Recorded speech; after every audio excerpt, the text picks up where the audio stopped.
वचन 21वां हिदायतनामा। बीच बयान सोहबत और खिदमत गुजारी मुर्शिद कामिल के और शरह दर्जात फ़कीरी के, और जिसमें उपदेश शब्द के अभ्यास का और भेद शब्द मार्ग और उसके मकामात का भी वर्णन किया है। जिन लोगों को शौक मिलने मालिक कुल का है और तहकीकात मजहब की मंजूर है कि कौन सा मजहब सबसे बाला है और तरीक भी उसका बहुत सीधा चाहते हैं, उनके वास्ते ये कलाम कहा जाता है। उनको चाहिए कि कुछ दुनिया की मोहब्बत कम करें, यानी ज़र और जन और औलाद की चाह तकदीर के हवाले करके अव्वल सोहबत फ़कीरों की मुकद्दम रखें। फ़कीरों में सोहबत उस फ़कीर की करें जो शागिल शगल सुल्तानुल अज़कार का होवे या शगल नशीरा करता होवे, यानी अनहर शब्द के मार्ग को जानता होवे और दृष्टि की साधना जिसने करी होवे, और मर्दुमक चश्म यानी दोनों तिलों को खींचकर शगल की मदद से एक किया होवे, और आवाज़ आसमानी को सुनकर रूह को चढ़ाता होवे। और जो ऐसा फ़कीर कामयाब हो तो ज़िक्रुत कलब पासी अनफास वालों को तलाश करे। उनकी सोहबत से भी सफाई दिल और कमज़ोरी नफिस अमारा की होगी और कुछ लज्जत अंदरूनी हासिल होगी, लेकिन जो फ़ायदा की रूह के चढ़ाने का है वो तो तरीक सुल्तानुल अज़कार ही से हासिल होगा। अब चाहिए कि ऐसे फ़कीर की खिदमत में जाकर उनसे मोहब्बत पैदा करो और उनकी खिदमत गुजारी में चुस्त व चालाक रहो और तन से, मन से, धन से व हर सूरत उनको अपने ऊपर मेहरबान और मुतवज्जह कर लो और दर्शन उनका दिल और दिदा से घंटे 2 घंटे बराबर करते रहो, यानी अपनी आँखों से उनकी आँखों को ताकते रहो और जिस कदर ताकत अपनी देखो पलक से पलक न लगाओ, और इस कसरत को रोज़ ज़्यादा से करते रहो। जिस रोज़ और जिस वक्त नज़र मेहर आलत उनकी तुम पर पड़ेगी, उसी दिन सफाई दिल की फौरन होगी, और जब वो मेहर करके अपनी मौज व मर्जी से शगल बाला का उपदेश करें तो रूह तुम्हारी आवाज़ आसमानी को पकड़ेगी। और मुनासिब है कि तुम भी इस शगल को रोज़मर्रा बिला नागा 4 बार 2 बार जिस कदर फुर्सत मिले करते रहो। और जो दिल तुम्हारा कबूल न करे और वसवसा और खदशा और गुनाहवन बेफायदा उठावें तो फरियाद मुर्शिद के आगे करो और फिर उसी शगल में मेहनत रखो। उनकी तवज्जो और तुम्हारी मेहनत से रोज बरोज तरक्की होगी और जल्दी और इस्तराबी करना नहीं, क्योंकि ताजिल कार्य शयाती बुअद आहिस्ता आहिस्ता हासिल होना मुफीद पड़ेगा और जल्दी जो कुछ होगा वो कायम नहीं रहेगा, क्योंकि वो शैतान की तरफ से होगा। जो मुर्शिद रहमान की मदद से होगा वो हमेशा कायम रहेगा। ज़ाहिरी लवाज़मात जो कुछ चाहिए सो मैं कह चुका।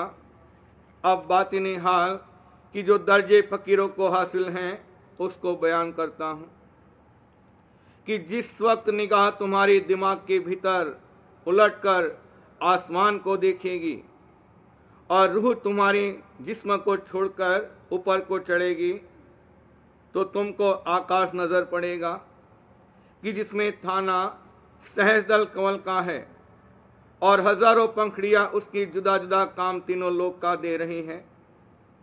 उसके सैर को देखकर तुम बहुत खुश होंगे और 3 लोक के मालिक का दर्शन पाओगे।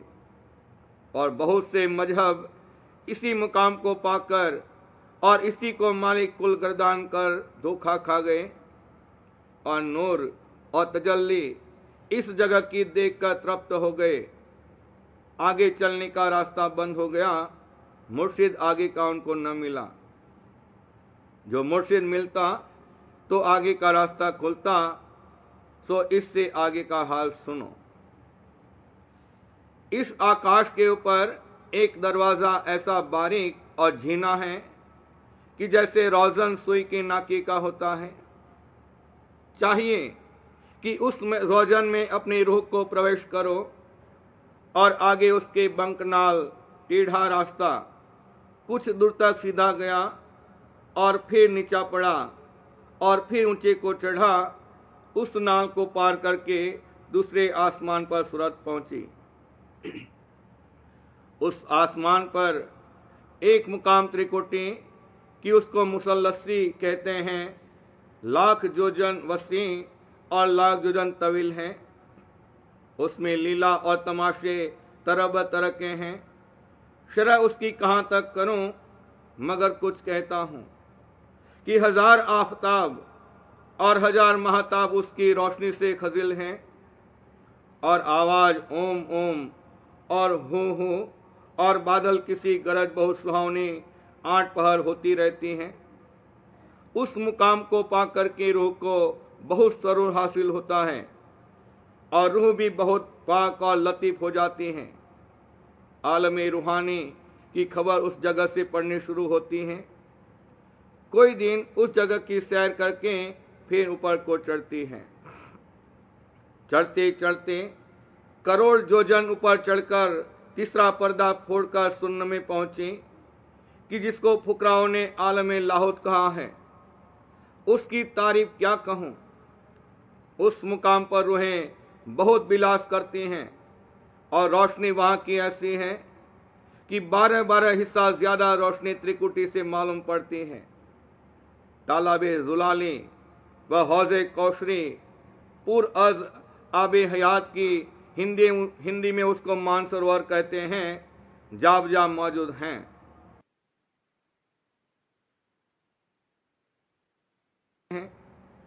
और अक्सर रूहें बसूरत नाजनीना मुकामाते मुख्तलिफ पर रक्स कर रही हैं। वह गिज़ा हाय लतीफ़ अज बरशीरी व खुशनुमा तरो ताज़ा तैयार हैं और नगमहा व तराना हर जानिब को हो रहे हैं। उस आनंद व सुरूर को रसीदा जानती है, कहने में आ नहीं सकता। और हर एक जगह झरने आबी हयात के जारी हैं, यानी अमी सरोवर भरे हैं, अमृत की धारा चल रही हैं।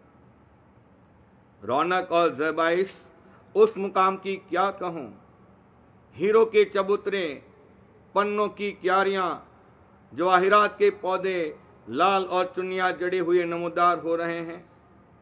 मछलियां मुरस्सा उन तालाबों में तैर रही हैं, दम दम पर झलक दिखाती हैं, पल पल पर चमक उनकी दिल को पकड़ती है। आगे उसके अनंत शीश महल बने हुए हैं और रूहें अपने अपने मुकामों पर मुआफिक हुक्म मालिक अपने के मुकीम हैं और कैफियत और बिलास नए नए परस्पर देखते हैं और दिखाते हैं कि हिंदी में उन्हीं रूहों को हंस मंडली करके बयान किया है। नक्शबंदी उन मुकामों की देखने ही के ताल्लुक है। कुल कारखाना उस जगह का रूहानी है, यानी चैतन्य लतीफ, कशीफ और जड़ नहीं है। और वहां की रूहों में लताफत और पाकी अजबस हैं। कसाफत और मलिनता जिस्मानी यानी बदन की नहीं है और शरह उस सरगाह की फकीर जानते हैं, ज्यादा खुलना उसका मुनासिब नहीं। मुद्दत कसीर उस जगह रूह उस फकीर की ने सैर की, फिर मुर्शिदों की हिदायत से आगे को चली। चलते चलते 5 अरब 75 करोड़ जोजन ऊंची गई। आलम हाहुत का नाका तोड़ा। उस आलम के सैर की, उस मुकाम का बयान क्या करूं। 10 मील तक जुल्मात यानी अंधेरा है। गहराई उस तिमिर खंड की कहां तक वर्णन करूं। खरब जोजन तक रूह नीचे उतर गई और था उसकी हाथ न लगी। फिर उलटकर ऊपर चढ़ाई और जो निशाना की मुर्शिदों ने बताया था उसकी सूद लेकर उसी रास्ते पर चली और अंत लेना उस मुकाम का अनसब न समझा, आगे को बढ़ी। ये मैदान महाशून्य का है। इस जगह 4 मुकाम निहायत गुप्त हैं और किसी संत ने खोले नहीं। उस जगह रूहें बेशुमार जो कि मरदूद दरबार सच्चे खुदा के हैं, उनके बंदी खाने बने हुए हैं। अगरचे तकलीफ उन रूहों को उस जगह कुछ नहीं है, अपनी अपनी रोशनी में अपना अपना कार्य करती रहती हैं, लेकिन दर्शन मालिक का उनको नसीब नहीं होता। दर्शन के न मिलने से अलबत्ता बेकली है, मगर एक सूरत मुआफी की उनके वास्ते भी मुकर्रर रखी गई है कि जब जब संत उस रास्ते से गुजर करते हैं और जो रूहें कि नीचे के लोगों में से संतों के वसीले से जाती हैं, जिन जिन रूहों को की इत्तिफाक उन संतों के दर्शन का हो जावे, इन रूहों के ले जाने की जो खुशी कि संतों को होती हैं और उस सच्चे खुदा की निहायत मेहरबानी और अल्ताफ इन रूहों पर होता है। संत उन रूहों को बख्शा कर फिर सच्चे खुदा के पास बुलवा लेते हैं और हाल उस जगह का बहुत से बहुत है, मगर कहां तक कहूं। उस मुकाम को छोड़कर आलम हुतल हुत में पहुंची कि जिसको हिंदी में भंवर गुफा कहते हैं, कि वहां का एक चक्कर कि जिसको हिंडोलना कहते हैं, ऐसा लतीफ फिर रहा है और रूहें उस जगह सदा झूलती रहती हैं और गिर्द उसके अनंत दीप रूहानी बने हुए हैं और उन दीपों में से आवाज सोहम सोहम और सदाए अनाहू अनाहू सदा उठ रही है और रूहें उस हंस उन्हीं धुनों से हमेशा विलास करते रहते हैं और जो सिफत इस मुकाम पर और है वह ज्यों की त्यों लिखने में नहीं आती, देखने ही के ताल्लुक है। जब रूह इस स्मारक को कमाती कमाती पहुंचेगी तब आप देख लेवेगी। इस वास्ते मुनासिब है कि इस तरीके की कमाई करे जाओ। ये शगल आवाज है, इसको मत छोड़ो। अब यहाँ के सैर देखकर रूह आगे को चढ़ी, आकाश मार्ग होकर यानी ऊंचे को चढ़ती चली जाती है। दूर से सुगंधे मलिया गिर की और किस्म किस्म की इत्रियात की सी लपटें चली आती हैं और धुनें बांसुरियों की अनंत सुनाई देती हैं। उनको सुनती और सूंघती हुई रूह यानी सूरत आगे को चढ़ती चली जाती है। जब इस मैदान के पार पहुंची, नाका सत्य लोक का हासिल हुआ कि वहां से आवाज सत्य सत्य और हक हक बिन के बाजे में से निकलती सुनाई दी कि उसको सुनकर रूह मस्तानावार दसी चली जाती है और वहां नहरें सुनहरी और रुपहरी पुर अज आबी जुलाल दिखने लगी और बाग बड़े बड़े नजर आए कि एक एक दरख्त उसका करोड़ करोड़ योजन की बुलंदी रखता है और सूरज और चांद करोड़ों बजाय फूल और फलों के लगे हुए हैं और अनेक रूहें और हंस उन दरख्तों पर बजाय जानवरों के चहचहे और विलास कर रहे हैं। अजब लीला उस मुकाम की है कि कहने में नहीं आ सकती। ये लीला देखती हुई रूह यानी सूरत सत्यलोक में दाखिल हुई और सतपुरुष का दर्शन पाया। अब सतपुरुष के स्वरूप का वर्णन करता हूं कि एक एक रोम उसका इस कदर मुनव्वर है कि करोड़ों सूरज और चांद शर्मिंदा हैं। जबकि एक रोम की ऐसी सिफत है तो तमाम रोमों की क्या सिफत लिखने में आवे और जिस्म की तारीफ की कहां गुंजाइश। नैन, नासिका और श्रवण, मुख और हाथ और पांव का क्या वर्णन करूं। महज नूर ही नूर है, नूर का समुद्र कहूं तो नहीं बनता। एक पदम पालंग घेर सतलोक का है और पालंग की शुमार यह है कि ये त्रिलोकी एक पालंग है। पस दराजी और वसत सतलोक की किस कदर बड़ी हुई कि कयास काम नहीं कर सकता और रूहें पाक की जिनको हंस कहते हैं वहां बसती हैं और सत्पुरुष का दर्शन करती हैं और नवाएं बिना जाबजा सुन रही हैं, वह गिज़ाए अमी हमेशा खाती रहती हैं। इस मुकाम का भी विलास देखकर रूह आगे को चली और अलग लोक में पहुंची। अलग पुरुष का दर्शन पाया।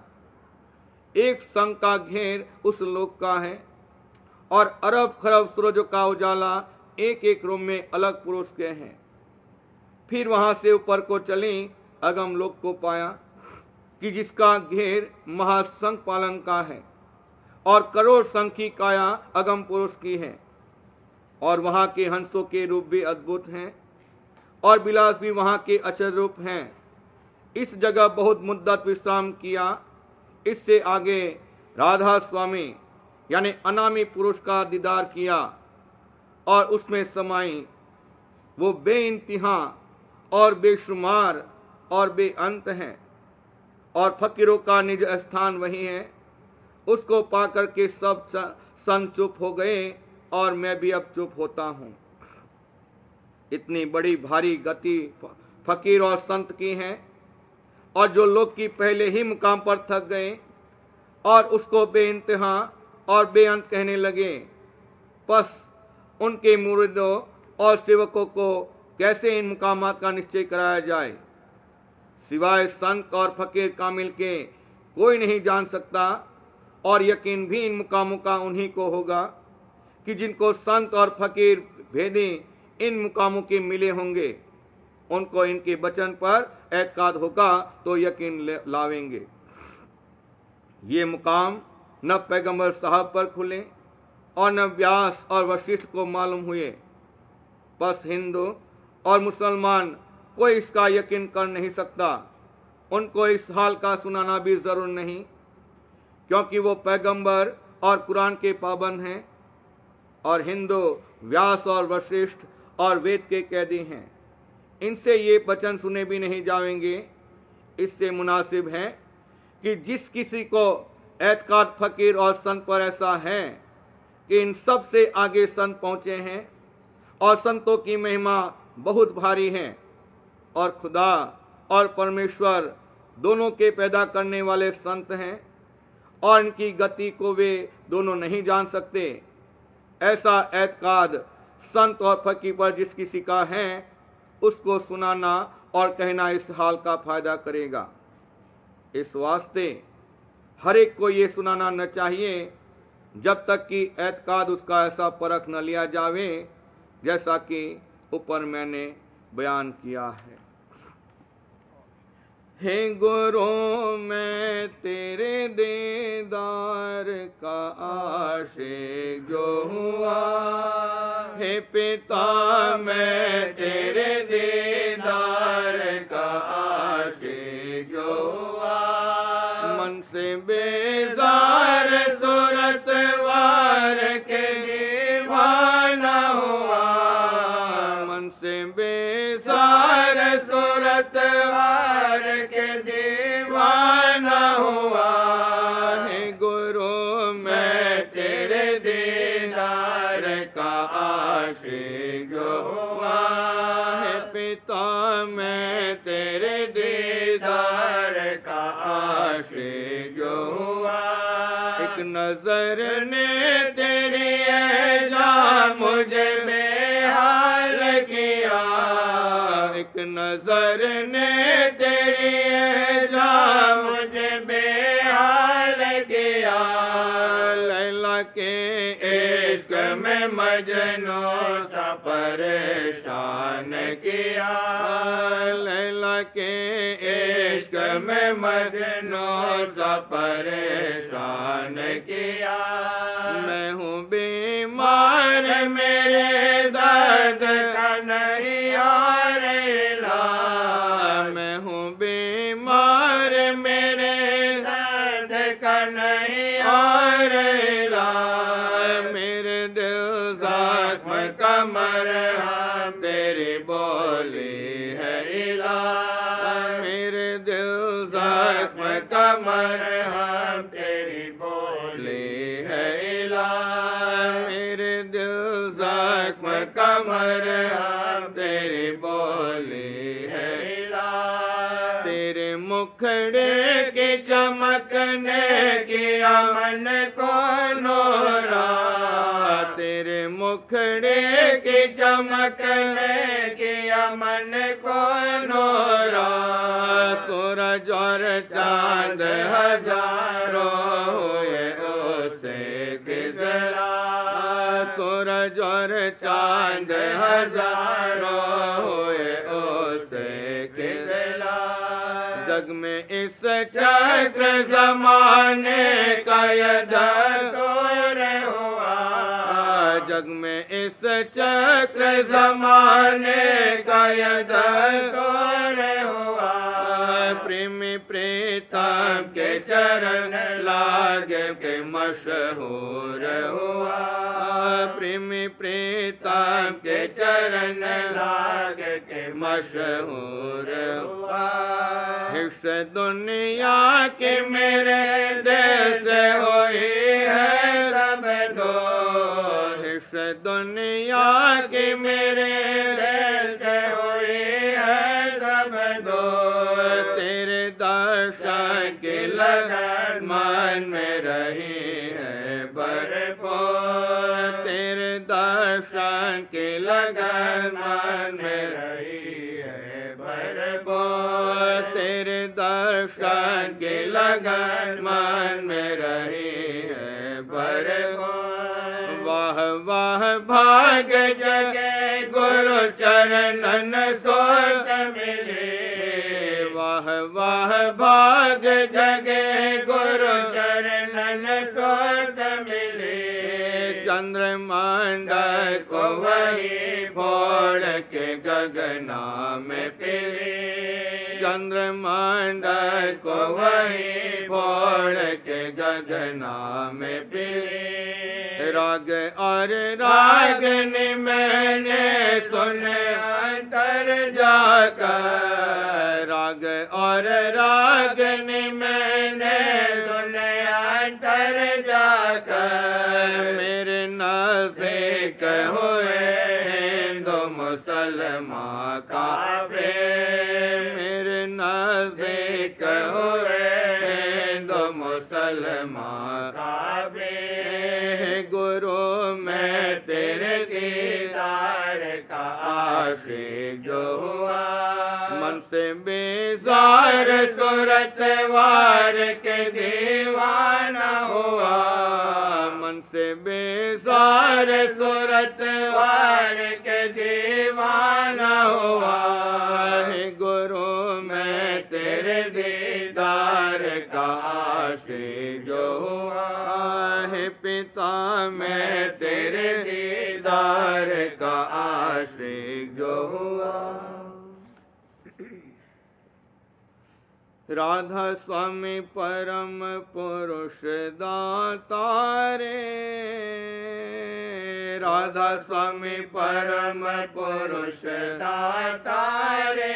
राधा स्वामी पूरन धने हमारे, राधा स्वामी पूरन धने हमारे। राधा स्वामी परम पुरुष दातारे, राधा स्वामी परम पुरुष दातारे। राधा स्वामी पूरन धने हमारे, राधा स्वामी पूरन धने हमारे। राधा स्वामी सतगुरु परम प्यारे, राधा स्वामी सतगुरु परम प्यारे। राधा स्वामी प्रीतम प्राण आधारे, राधा स्वामी प्रीतम प्राण आधारे। राधा स्वामी प्रीतम प्राण आधारे। राधा स्वामी चरण ही मैं धारे, राधा स्वामी चरण ही मैं धारे। राधा स्वामी शरण पकाय समारे, राधा स्वामी शरण पकाय समारे, राधा स्वामी भक्ति साज दिया रे, राधा स्वामी भक्ति साज दिया रे, राधा स्वामी जेवयो बार लिया रे, राधा स्वामी जेवयो बार लिया रे, राधा स्वामी मत क्या करो बढ़ाए, राधा स्वामी मत क्या करो बढ़ाए, निज घर सबसे ऊंच दिखाए, निज घर सबसे ऊंच दिखाए, राधा स्वामी सहज जोग बतलाया, राधा स्वामी सहज जोग बतलाया, सुरत शब्द संजोग कराया, सुरत शब्द संजोग कराया, राधा स्वामी दया हुआ मन में चल, राधा स्वामी दया हुआ मन में चल, राधा स्वामी मेहर हुआ चित निर्मल, राधा स्वामी मेहर हुआ चित निर्मल, राधा स्वामी दई घट में परती, राधा स्वामी दई घट में परती, राधा स्वामी चरणन बाड़े प्रीत, राधा स्वामी चरणन बाड़े प्रीत, राधा स्वामी घट का पाट खुलाए, राधा स्वामी घट का पाट खुलाए, राधा स्वामी अंतर बाट लखाए, राधा स्वामी अंतर बाट लखाए, राधा स्वामी दिए मन सुरत चढ़ाए, राधा स्वामी दिए मन सुरत चढ़ाए, गगन सिंहासन बैठे जाए, गगन सिंहासन बैठे जाए,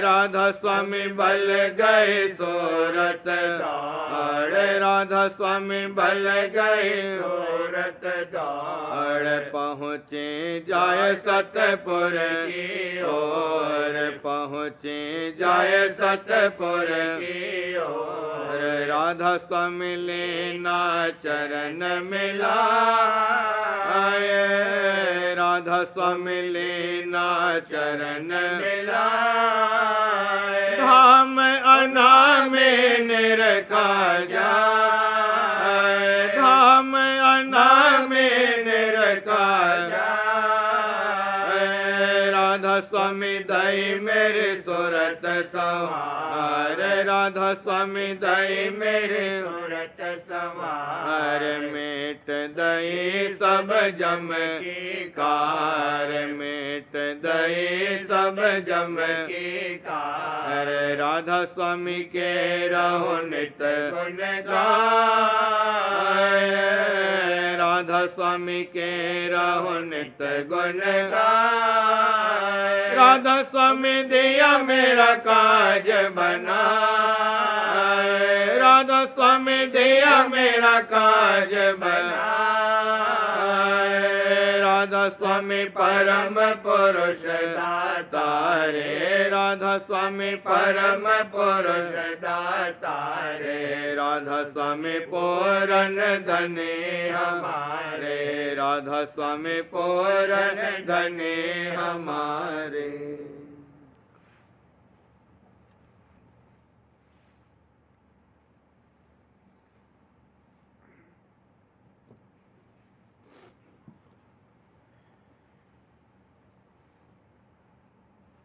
सार बचन राधा स्वामी भारती भाग दूसरा बचन 106। जैसे पपीहा स्वाति की बूंद के वास्ते तड़पता है और मालिक उसकी तड़प को सुनकर मेघ को हुक्म देता है कि अब जाकर बरसो, और उसकी तरफ को बुझाओ, तब मेघ आनकर बरसते हैं। इसी तरह से जो नाम रूपी अमृत की प्यास रखते हैं और उसकी प्राप्ति के वास्ते तड़प रहे हैं, उनकी तरफ को सुनकर मालिक अंतर्जामी सद्गुरु को हुक्म देता है कि तुम जाकर उन जीवों की तरफ को अमृत रूपी वचनों से बुझाओ। तब सद्गुरु प्रकट होते हैं और अमृत रूपी वचन सुनाकर जीवों की तरफ को बुझाते हैं। मालिक आप उनकी आग को नहीं बुझा सकता है। इससे सद्गुरु की महिमा जबर है और बड़भागी वही जीव हैं जिनको सद्गुरु वक्के मिल जावे और उनके ऊपर नीचे आ जावे, उन्हीं की नरदेही सुफल है। वचन 107। शब्द द्वारा यह जीव बंध में आन पड़ा है और जब तक शब्द भेदी गुरु उसको नहीं मिलेंगे तब तक अपने निस्थान को नहीं जावेगा, क्योंकि शब्द के ही रास्ते से यह चढ़कर पहुंच सकता है और कोई रास्ता इस बंध से निकलने का नहीं है। वचन 108। बाजे लोग सत्संग में आते हैं पर कपट लिए हुए आते हैं, बाहर से बातें बहुत बनाते हैं पर अंतर में उनके भक्ति जरा भी नहीं है, सो यह बात नामुनासिब है।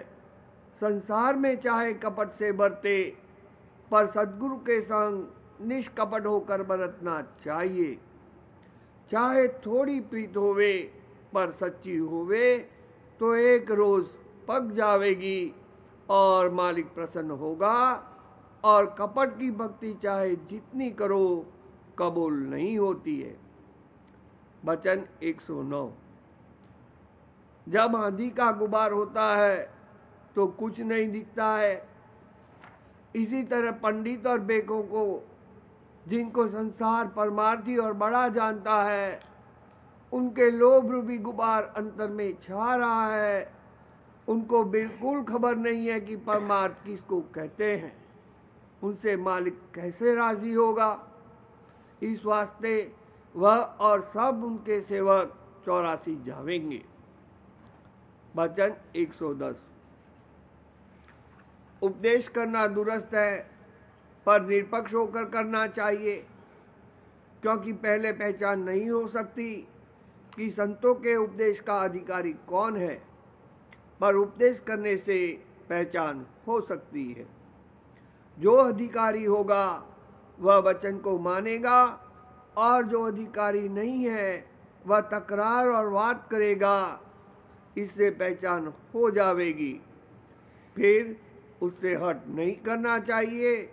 उपदेश करना बिल्कुल मना नहीं है, क्योंकि जो उपदेश नहीं होगा तो संतों का मत कैसे प्रकट होगा।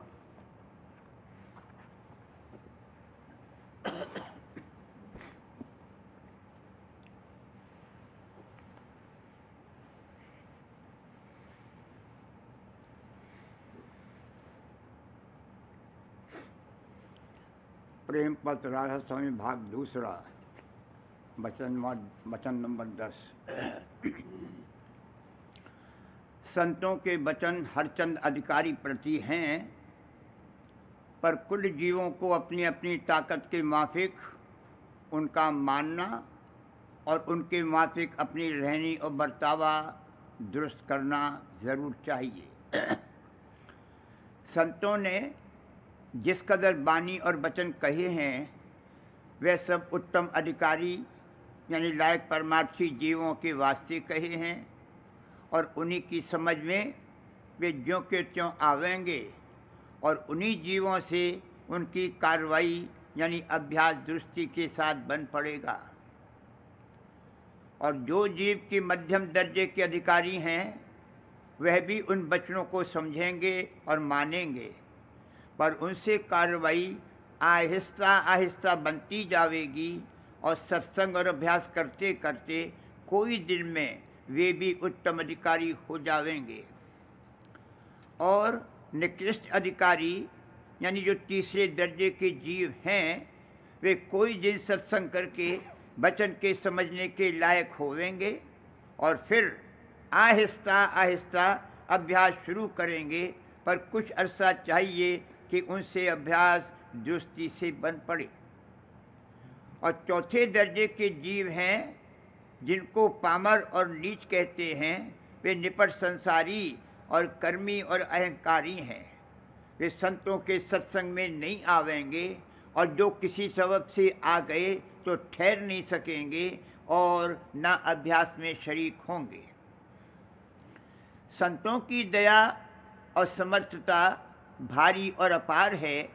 वे जिस किस्म के जीवों को चाहें चरणों में लगाकर अपनी प्रीत की बख्शिश कर सकते हैं, पर आम दस्तूर और कायदा यही है जैसा कि ऊपर लिखा गया।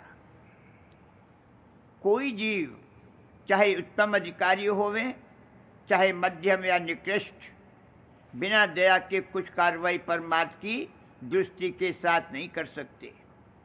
इस वास्ते सब जीवों को चाहिए कि जैसे बने तैसे संत सद्गुरु के सन्मुख आवें और जैसी तैसी शरण उनके चरणों की लेवें, तो अलबत्ता उनका परमार्थ का भाग जागना शुरू हो जाएगा और रफ्ता रफ्ता संत सद्गुरु की दया के बल से कमाई करके एक दिन पूरा काम बन जाएगा।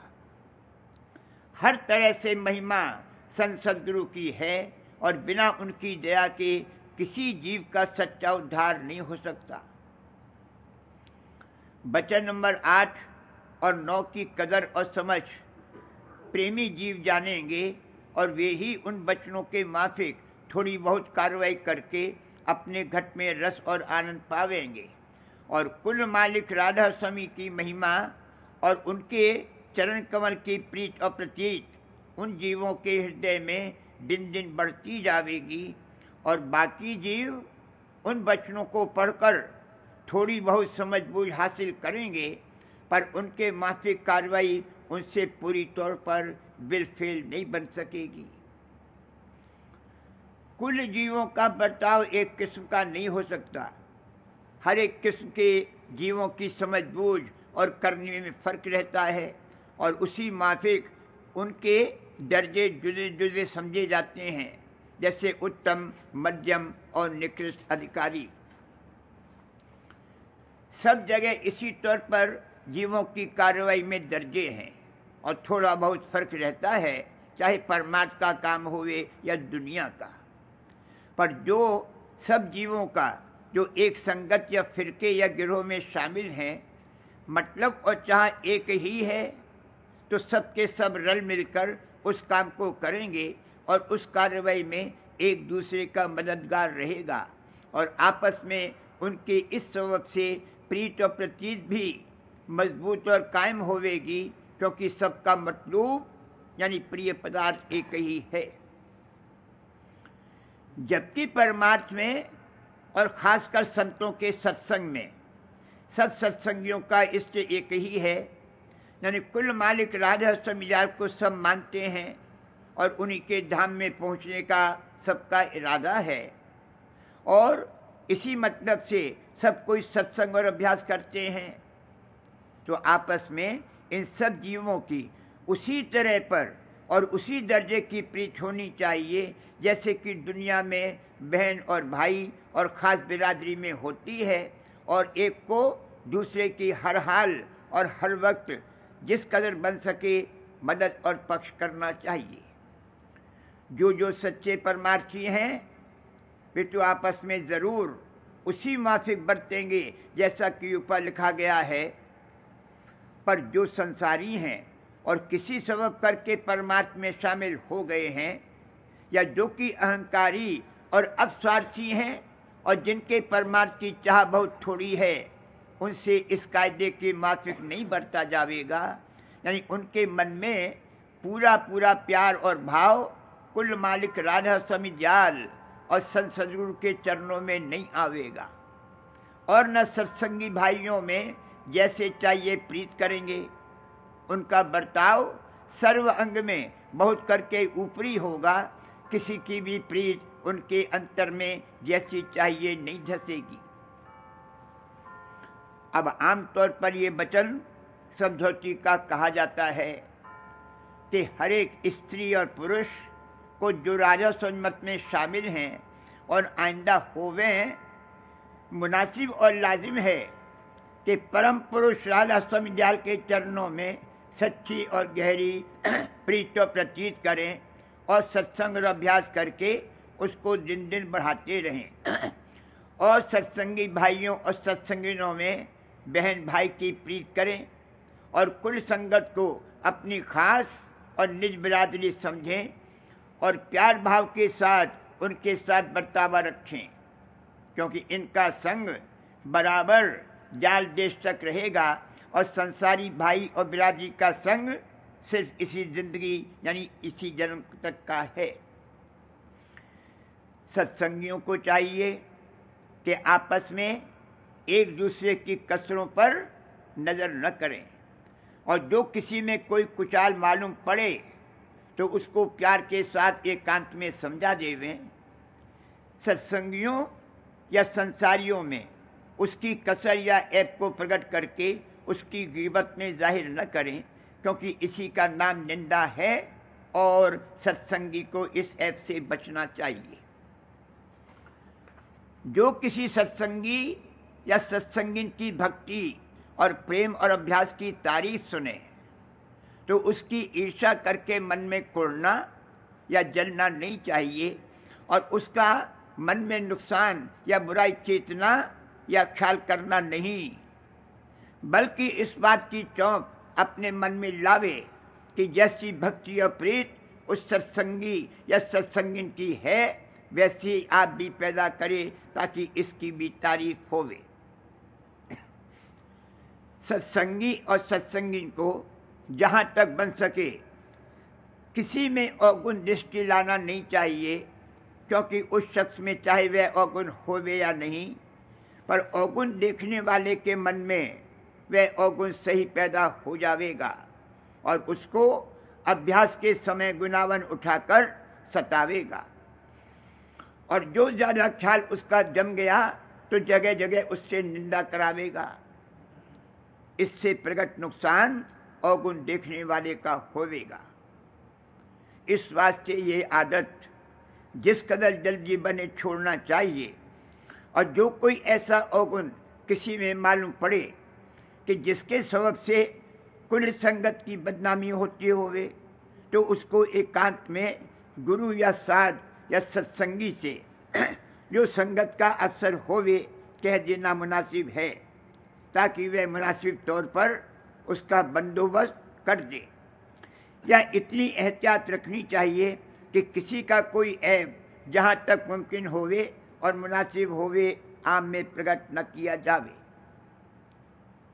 खुलासा ये है कि हर एक सत्संगी और सत्संगिन राधा स्वामी मत के कोई लाजिम और मुनासिब है कि अपनी ताकत के बमूजिब जो जो वचन कि उनके फायदे के वास्ते कहे गए हैं उनको दिल और जान के साथ मानने और बरतने में कोशिश करें और जिस कदर कि उनसे न माना जावे उसी कदर अपने में कसर समझें और उसी कसर के दूर करने के वास्ते जतन और प्रार्थना करते रहें और अपने अंतर में शर्माते और पछताते रहें तो आहिस्ता आहिस्ता एक दिन उनकी कसर दूर हो जाएगी और मेहर से उनकी रहनी और बर्तावा बचनों के माफिक दुरुस्त हो जाएगा।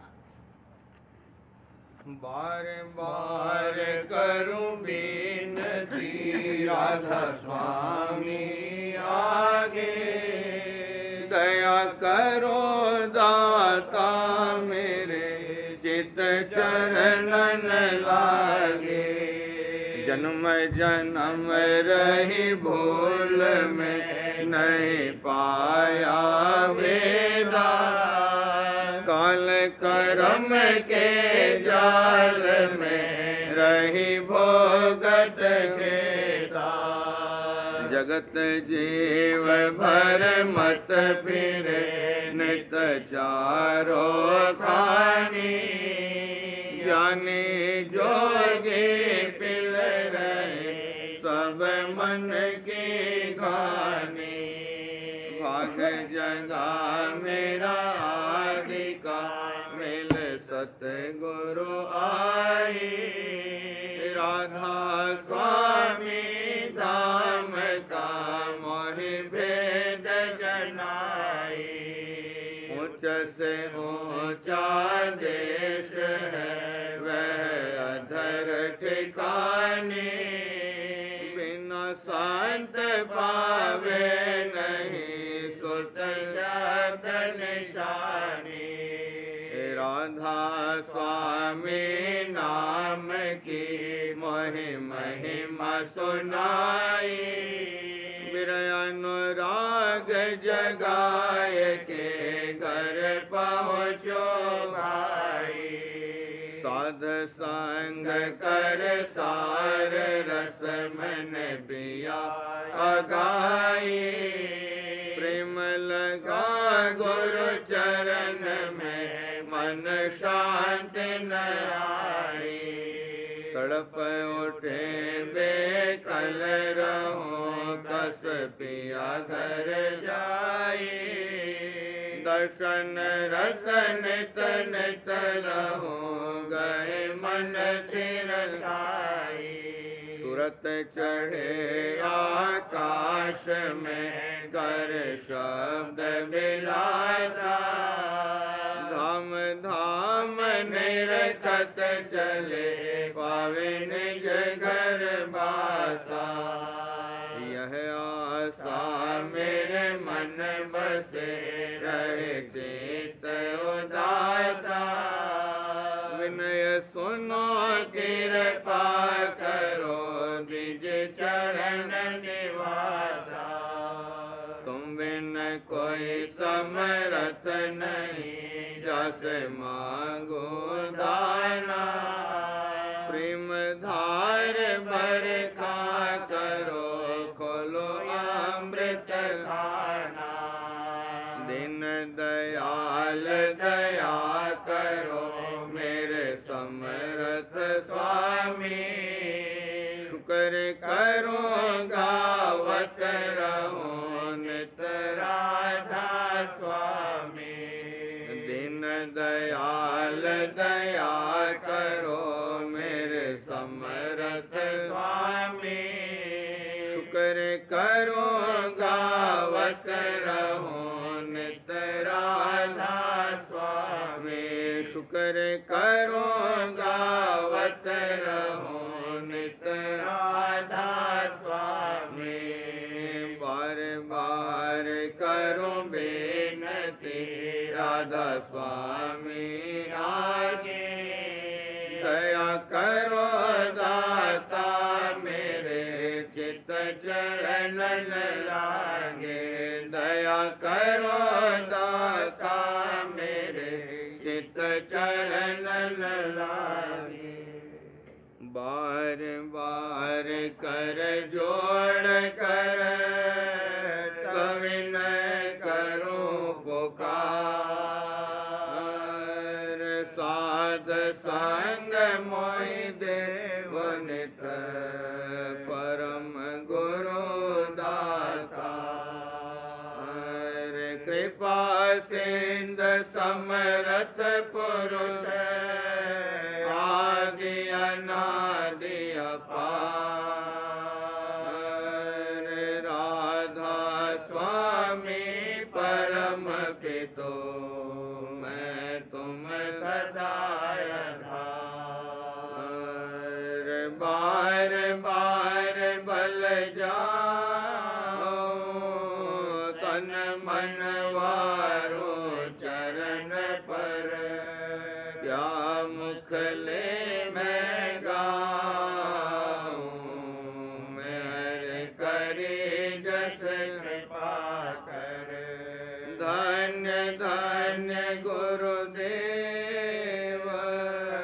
गया सिंध पूरन धनी। नित करो तुम सेव अचल भक्ति मोहि देव प्रभु।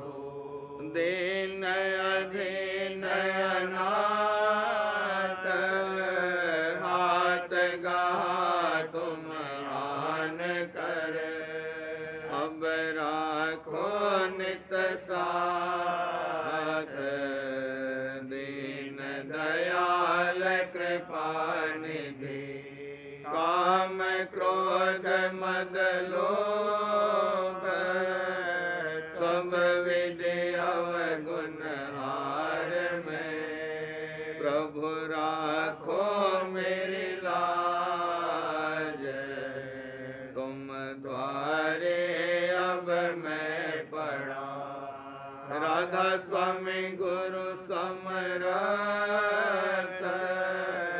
तुम बिन और न दूसरा अब करो दया पर क्या तुम दरहते विलम्ब क्यों दया करो मेरे साईया देव प्रेम की दात दुख सुख कुछ व्यापे नहीं छोटे सब उत्पात दया करो मेरे साईया देव प्रेम की दात दुख सुख कुछ व्यापे नहीं छोटे सब उत्पात बार बार कर जोड़ कर सविनय करूं पुकार साध संग मोहि दे